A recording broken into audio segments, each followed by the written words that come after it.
Fala pessoal, tudo certo com vocês? Hoje vamos falar sobre a jornada 2 de 8 do livro Os Artigos Federalistas, que é esse aqui, que serviu como base para a Constituição Americana, né? Que os autores são Alexander Hamilton, James Madison e John Jay. Tá? A primeira jornada foi dos artigos, são 85 artigos, só para explicar para vocês, que compõem o livro. Os 85 artigos foram escritos à época para dois jornais do Nova York, para convencer o povo nova-iorquino a aceitar a união das 13 colônias à época pós-Revolução Americana, né, para a constituição do governo central. Tá? Então a população de Nova York estava meio assim, se deveria aceitar ou não. Então os três autores decidiram escrever 85 artigos, convencendo o povo nova-iorquino a aceitar a união, tá? Dos artigos 1 ao 10, eu expliquei no primeiro vídeo, que inclusive você pode verificar aí no canal, que falam mais sobre o temor, eles explicam mais o temor de que seria caso as 13 colônias fossem independentes e não fosse um governo só. Questão de ameaça externa, revolução interna. Então, por isso seria importante as 13 colônias se unirem e formarem um único governo nacional, tá? Que eu expliquei no primeiro vídeo.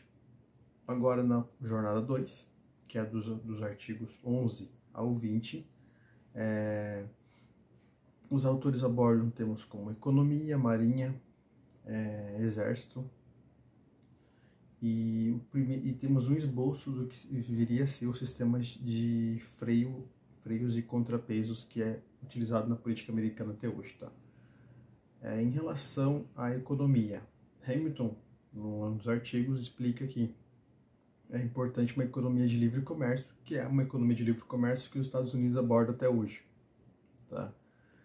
Os Estados Unidos, ao longo de sua história, teve dois tipos de economia de livre comércio, internamente e externamente, tá? Agora, como questão da ascensão da China, nos tempos atuais, né, os Estados Unidos abandonou a economia de livre comércio externamente, porém, internamente, eles adotam a política de livre comércio. O Hamilton aborda que é importante ter uma economia de livre comércio porque os Estados Unidos precisavam arrecadar mais. E para Hamilton, quanto mais produtos circulavam, consequentemente, mais dinheiro circula. Consequentemente, quanto mais dinheiro circula, mais o governo consegue arrecadar. Ou seja, o governo consegue arrecadar mais se a economia está parada. Então, esse foi um tema interessante que o Hamilton trouxe à tona, o da importância do livre comércio nos Estados Unidos. Tá? O segundo ponto, em relação à marinha, Hamilton disse que é importante os Estados Unidos se unirem para ter uma marinha potente, tá? Que além de ajudar no comércio, também iria proteger mais as fronteiras, melhorar a fronteira, assim como um exército forte, também serviria como proteção melhor das fronteiras. Porém, a marinha seria importante para a questão de comércio, fazendo com que os Estados Unidos se tornasse um player mais importante na geopolítica e também com o objetivo de não se limitarem e depender apenas dos europeus. Consequentemente, tendo um exército forte, uma marinha forte, o Hamilton e os demais autores enxergavam os Estados Unidos como um player importante na geopolítica também para interferir nas decisões europeias, podendo assim eles escolherem qual país europeu que eles poderiam escolher ter um comércio mais unido, tá? Até o Hamilton, nos artigos, ele meio que já começa a esboçar a potência que viria a ser os Estados Unidos, no sentido de que eles estavam saco cheio dos europeus, porque os europeus eram como se achavam o umbigo do mundo. Inclusive ele cita que os europeus se acham a velha senhora do mundo, onde eles acham que todos os humanos existem apenas para servi-los. E que questão que fala que os europeus são preconceituosos com os países das Américas, que apenas os europeus são uma raça mais suprema, digamos assim, né? Então os Estados Unidos deveria ser uma potência para acabar com a arrogância europeia. Então ali já tem um esboço do porquê os Estados Unidos, até hoje inclusive, se dão bem com os europeus, porém não é aquela coisa. Os Estados Unidos agora é potência maior, né? Em questão dos exércitos, porque os exércitos fortalecidos seria, como eu citei anteriormente, proteger melhor as fronteiras, também serviria para ter menos gastos, porque cada colônia tendo seu, se fosse independente tendo seu exército, o gasto seria bem maior, para manter-se protegidos das ameaças externas, enfim. E sendo uma única união, as 3 colônias poderiam se juntar e mandar as tropas para proteger quem fosse, tá?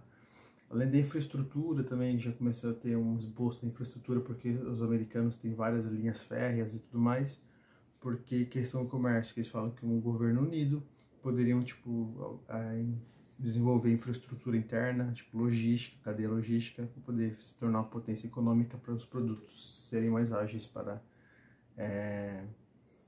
se transportarem de um estado para outro.